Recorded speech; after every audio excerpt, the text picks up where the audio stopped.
bilancio più ricco degli ultimi 12 anni vale 5 miliardi di euro e stamattina la Giunta Federica ha approvato nuovi emendamenti per altri 20 milioni, focus sulla sanità, ma ci sono interventi in tutti i settori.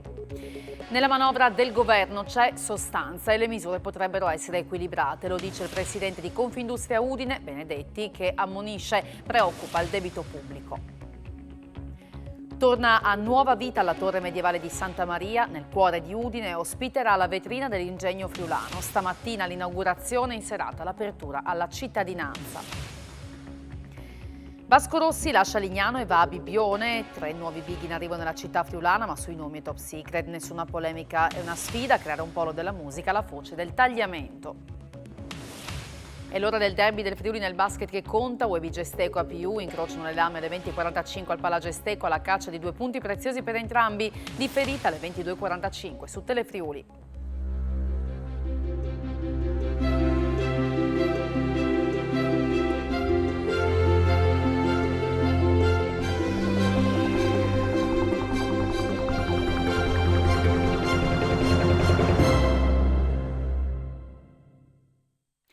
A tutti voi buonasera da Telefriuli, ben trovati all'edizione serale del nostro telegiornale. Nuova tappa oggi in giunta regionale per la manovra finanziaria da 5 miliardi di euro che chiuderà questa legislatura. L'esecutivo ha approvato nuovi emendamenti per altri 20 milioni di euro. Sarà la manovra più ricca degli ultimi 12 anni e probabilmente verrà ancora modificata durante i lavori di aula della prossima settimana, al termine dei quali l'ultima finanziaria della Giunta Federica, in primavera si vota, verrà approvata. Il focus sarà quello della sanità, dove abbiamo messo molte risorse in più rispetto agli anni pregressi, pensiamo sia strategico la risposta alla salute.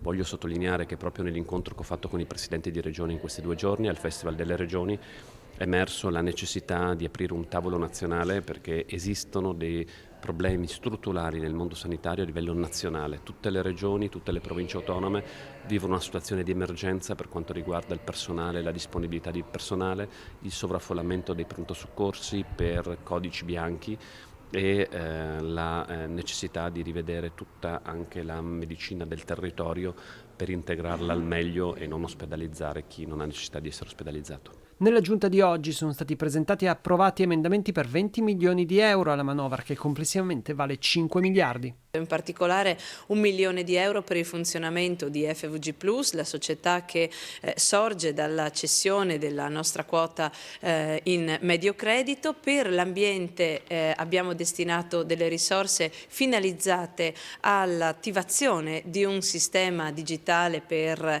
il sistema della scontistica sul carburante. La sostanza c'è, poi giudicheremo alla prova dei fatti. Gianpietro Benedetti, presidente di Confindustria Udine, si esprime così sulla manovra finanziaria 2023 e dice che le misure previste dal governo, in considerazione dell'ampia discussione, potrebbero essere equilibrate. Troppo presto per valutare le misure economiche varate dal governo Meloni, ma a giudicare dalle reazioni suscitate, il presidente di Confindustria Udine, Gianpietro Benedetti, ritiene che la sostanza ci sia. Ci vorranno 2 o 3 mesi poi per verificare i primi effetti. Il fatto per esperienza che ci siano molte discussioni e molti non d'accordo potrebbe significare che è una cosa equilibrata. Ho notato nel passato che quando qualche decisione prende un'area vasta di osservazioni, significa che tutto sommato la sostanza c'è. Poi lo vedremo con i fatti. Il momento è impegnativo, come sappiamo, il debito è di 2.800 miliardi, quindi che con un aumento di interesse va a incidere direttamente sulle tasche di tutti. Devo dire che gli ultimi 20-30 anni, 40, non lo so quanti, della politica hanno avuto poco interesse per l'industria e del fare, e quindi a mio avviso il Paese è in un'inclinazione decadente sotto il punto di vista produttività eccetera eccetera eccetera, PIL, lo vediamo dalle statistiche. Noi ci troviamo agevolmente in mezzo, la cosa mi meraviglia sempre, nessuno la menziona, ma noi siamo in mezzo al Portogallo e alla Grecia per quanto riguarda le statistiche del PIL, del fare, quindi è una cosa seria che dovrebbe essere affrontata con coscienza, mentre vedo che si discute sui 30 euro, 20 euro col pane. Insomma, si discusse delle amenità che non hanno grande, a mio avviso, un'opinione evidentemente, una grande incisività su quello che va fatto e speriamo che si faccia, in sostanza lo vedremo, io penso lo vedremo nei prossimi 2 o 3 mesi. Raccontare, valorizzando le storie e caratteristiche delle attività produttive industriali del territorio. Con questo obiettivo la Torre Medievale di Santa Maria, che fa parte del complesso nel quale ha sede Confindustria Udine, si apre alla città. 700 anni di storia da valorizzare e da leggere oggi nell'ottica delle sfide future. La Torre Medievale di Santa Maria, nel complesso edilizio che ospita la sede di Confindustria Udine, concluso l'intervento di restauro, si apre alla città nella sua nuova veste di vetrina dell'ingegno e impresa futuro. Questa mattina il taglio del nastro, la presenza di numerose autorità e rappresentanti delle categorie economiche del territorio. Un luogo immaginato per conservare la memoria della storia dell'industria friulana, ma anche fucina di idee per la futura competitività dell'imprenditoria. La Torre di Santa Maria, 700 anni ed è ancora uno splendore. Abbiamo rinforzato qua e là, abbiamo rireso agibile questa torre, ma i materiali utilizzati hanno permesso una conservazione quasi totale del manufatto e questa ritengo che sia una delle cose più sorprendenti. Quindi all'interno di questa torre 700 anni di storia, la storia fisica e virtuale delle nostre imprese associate a rotazione, più impresa futuro. Impresa futuro cos'è? È un qualcosa che vuole unire al ricordo del da dove veniamo, quindi chi siamo, il futuro, l'importanza delle competenze delle nostre imprese viste in ottica futura. Questa iniziativa parte da molto lontano, parte dall'esperienza di Cantirs, che era stato un esperimento che avevamo fatto insieme al professor Gri quando in Cassa Edile, quindi era la storia del patrimonio edile, una storia fatta di persone. Da lì è nata l'idea della vetrina dell'ingegno, che quindi ospiterà le attività e la storia delle nostre imprese.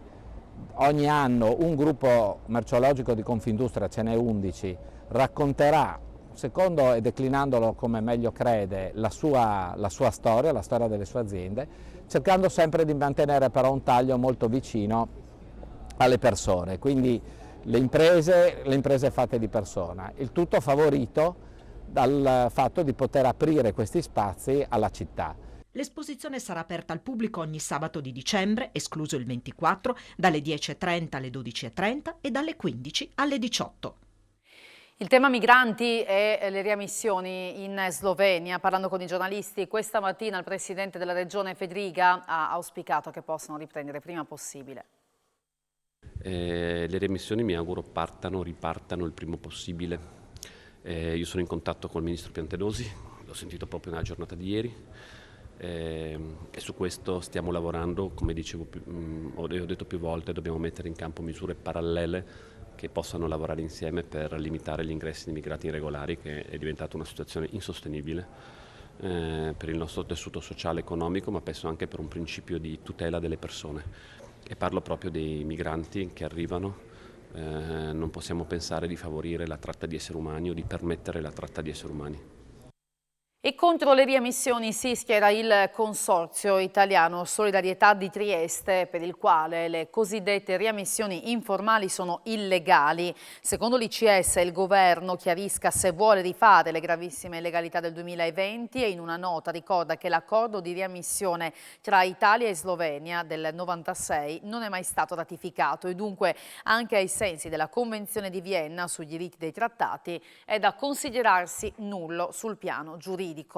Sulla lotta all'immigrazione irregolare, Marco Dreosto, coordinatore regionale della Lega, si schiera con il governo. Il clima è cambiato, ha affermato il senatore. Le ONG e i talebani dell'accoglienza si rassegnino. Dreosto ha annunciato che proporrà in Commissione Difesa di Palazzo Madama di dislocare sui confini del Friuli Venezia Giulia più personale e meglio attrezzato. Accesso alle case ATER e documentazione aggiuntiva chiesta ai soli cittadini extracomunitari. Il Tribunale di Pordenone ha giudicato discriminatori i bandi della Regione. I bandi dell'ATER per l'assegnazione di alloggi in edilizia sovvenzionata sono discriminatori. A sancirlo in un'ordinanza del 5 dicembre il Tribunale di Pordenone, che a questo punto ha chiesto alla Regione di modificare le norme in materia. Il mese scorso erano state approvate dal centrodestra in commissione regionale le modifiche al regolamento per l'accesso alle case ATER, ma per il giudice i recenti cambiamenti sono inadeguati a rimuovere la discriminazione accertata e in contrasto con i principi costituzionali di uguaglianza e le norme del diritto dell'Unione Europea. Una nuova ordinanza quindi che dichiara discriminatoria la condotta della Regione nell'annosa questione della documentazione aggiuntiva richiesta ai soli cittadini stranieri per l'accesso alle misure previste dalle politiche abitative regionali. Secondo il giudice del Tribunale di Pordenone, l'obbligo per i soli cittadini extracomunitari di presentare documenti che attestino l'assenza di proprietà immobiliari nei paesi di origine e di provenienza è contrario al principio di parità di trattamento tra cittadini comunitari e stranieri. Le politiche abitative del centrodestra continuano dunque a muoversi lungo binari discriminatori, afferma la consigliera regionale del Movimento 5 Stelle, Ilaria D'Alzovo, e colpiscono i segmenti della società più fragili, scatenando una guerra tra poveri. Impennata di casi Covid in regione, dove oggi si è tornati a superare la soglia psicologica di 1.000 nuovi casi, precisamente 1.006 su 5.445 tra tamponi e test. I decessi sono 6, 1 a Trieste, 2 a Udine, 3 a Pordenone. 5 le persone ricoverate in terapia intensiva, 298 negli altri reparti. Bloccati in un tratto molto ripido con rocce instabili, neve, terreno gelato. 2 cacciatori di 27 e 52 anni sono stati soccorsi questa mattina nei pressi del Monte Piana a Sappada. L'operazione di recupero in quota da parte dei tecnici del soccorso alpino e dell'elisoccorso è stata molto delicata perché i 2 si trovavano in posizioni esposte e pericolose. Uno dei 2 cacciatori, tra l'altro, era ormai allo stremo delle forze, ancorato solo con un piede a una roccia, peraltro precaria. Ultras bergamaschi e friulani nel mirino della questura. Sono in arrivo numerosi DASPO dopo la partita tra Udinese e Atalanta dello scorso 9 ottobre. Numerosi tifosi, soprattutto bergamaschi, potrebbero presto vedersi applicare dalla questura di Udine il DASPO sportivo per alcuni illeciti commessi dopo la partita Udinese-Atalanta, giocato allo Stadio Friuli il 9 ottobre e finita con il pareggio per 2-2. È quanto emerge dal bilancio per i mesi di ottobre e novembre della divisione anticrimine della questura del capoluogo friulano, che in questo periodo ha già adottato 16 divieti di accesso alle manifestazioni sportive, in media 2 alla settimana. Nel periodo, inoltre, sono stati emessi nei confronti di soggetti socialmente pericolosi 9 avvisi orali, 4 dei quali aggravati, 4 DASPI urbano, 3 divieti di accesso a pubblici locali e 15 fogli di via obbligatori con divieti di ritorno in alcuni comuni. Infine sono stati irrogati 3 ammonimenti per atti persecutori, che portano il totale per il 2022 a quota 19, 11 per stalking e 8 per violenza domestica. Solo in 2 casi il destinatario del provvedimento è di sesso femminile. Pagate 150.000 euro o vi brucio i vigneti. Per questa minaccia è stato arrestato un 47enne di Trieste che ha tentato di estorcere la somma in bitcoin a un'azienda vinicola in provincia di Livorno, ma è stato scoperto e arrestato dai carabinieri del nucleo investigativo locale, portato in carcere, accusato di tentata estorsione pluriaggravata. I fatti risalgono alla fine di marzo, quando l'azienda ricevette lettere, email criptate in cui si intimava di versare 150.000 euro in bitcoin nel giro di pochi giorni per non vedere andare incendiati i vigneti. I vertici dell'azienda non hanno ceduto al ricatto e si sono rivolti ai carabinieri. In Friuli Venezia Giulia sono tra i 10 e i 12.000 i malati di gioco d'azzardo. Il volume di denaro mosso dal settore si aggira attorno ai 7 miliardi l'anno e le macchinette fisiche sono state sempre più sostituite dall'online. Il tema sarà al centro della puntata di Elettroshock di questa sera dalle 21. Quando è che siamo di fronte ad una patologia?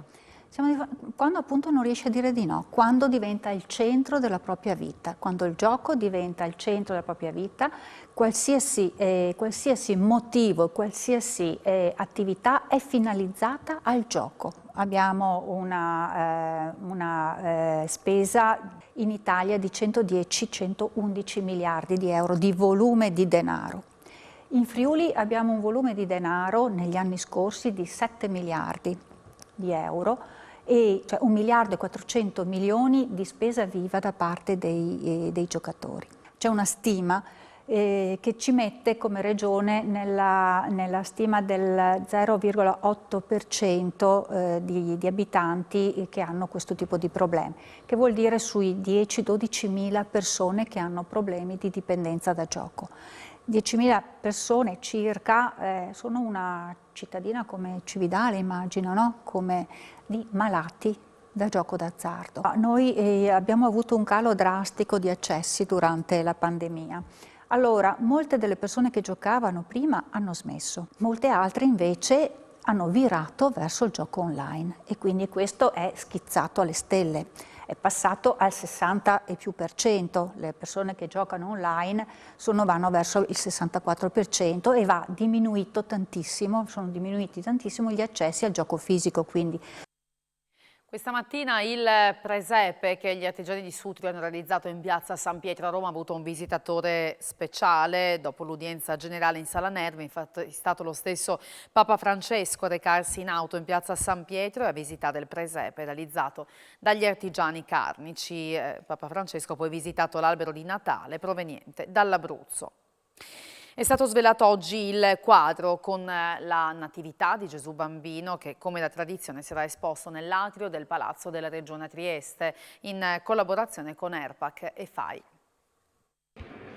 Gesù Bambino che illumina gli angeli e i pastori. Oggi è stato svelato il quadro che sarà esposto fino all'8 gennaio nell'atrio del Palazzo della Regione in Piazza Unità a Trieste, un'opera di un autore sconosciuto. È un'opera che viene da Fogliano, Re di Puglia, abbiamo avuto qui stamattina il parroco, che insieme alla diocesi di Gorizia, per conto della diocesi di Gorizia, ha fatto le ricerche perché volevamo una natività particolare, seguendo le indicazioni della soprintendente, che ha avuto un filo logico nelle scelte operate quest'anno. Si tratta di uno dei 5 dipinti donati dalla famiglia Grioni. È fatto fine 600, primissimi 700 e pensiamo per qualche chiesa di Venezia, già che i Grioni venivano da là, poi fatti a Trieste e poi dal 23 hanno fatto la villa a Re di Puglia e hanno donato pian piano questi quadri. Il presidente della regione Massimiliano Fedriga, che ha inaugurato 5 anni fa questa tradizione, ha sottolineato l'importanza dell'aprire le porte del palazzo ai cittadini. Inclusione sociale e valorizzazione dei beni culturali si intrecciano con il progetto Le Stoffe della Guarneriana, la sartoria sociale FIL della Caritas diocesana, che domani presenterà in piazza San Daniele una serie di prodotti artigianali nell'ambito del mercatino di Natale. Sono veri e propri capolavori d'artigianato frutto del progetto della Caritas Le Stoffe della Guarneriana, che intreccia inclusione sociale e valorizzazione dei beni culturali. Sono i manufatti confezionati con stoffe pregiate, stampate a mano dai partecipanti ai laboratori, che fanno capo alla sartoria FIL della Caritas diocesana di Udine. Saranno proposti domani dalle 10 alle 18 sotto la loggia della piazza di San Daniele nell'ambito del mercatino di Natale. Abbiamo pensato di portare fuori questi nostri manufatti che sono stati fatti all'interno della sartoria FIL di Caritas Udine e anche per dare una risposta positiva alle persone che hanno lavorato e che li hanno cuciti con tanta dedizione. Persone che arrivano dal Bangladesh piuttosto che dal Pakistan, piuttosto che dall'Africa. Parliamo del progetto, cioè avete realizzato, allora, partendo dalle stoffe sulle quali sono stati stampati appunto questi simboli della Guarneriana, per poi arrivare a che cosa? Per poi arrivare a dei beauty, dei foulard, delle stole, degli astucci, dei portatablet, portalibro. Abbiamo pensato cosa potesse essere vicino proprio alla biblioteca, dunque manufatti che parlassero di libri o che li contenessero. Studenti neolaureati o a un passo dalla laurea dell'Università di Udine hanno potuto confrontarsi con 6 aziende in cerca di candidati da inserire nei loro organici. Tutto questo nell'ultimo appuntamento per quest'anno dei mercoledì del placement a Palazzo di Topo Wasserman.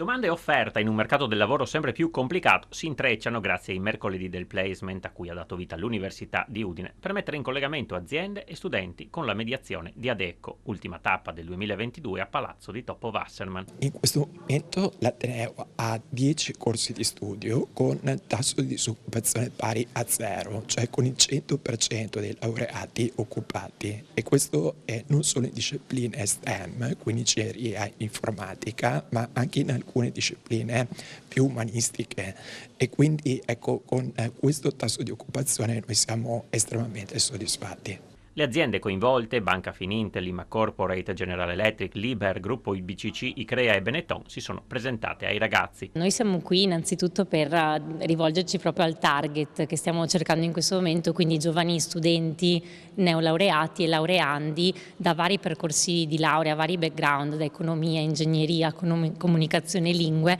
Un'occasione per gli studenti di prendere i contatti per un eventuale posto di lavoro. Io mi sono laureata in lettere, adesso sto proseguendo la magistrale sempre qui a Udine in Digital Storytelling, a Scienze del Patrimonio Audiovisivo e dell'Educazione ai Media. Il mio obiettivo qui oggi più che altro è trovare un tirocinio per mettere a frutto e mettere in pratica le esperienze che ho acquisito in questi anni e anche per confrontarmi con la realtà lavorativa attuale.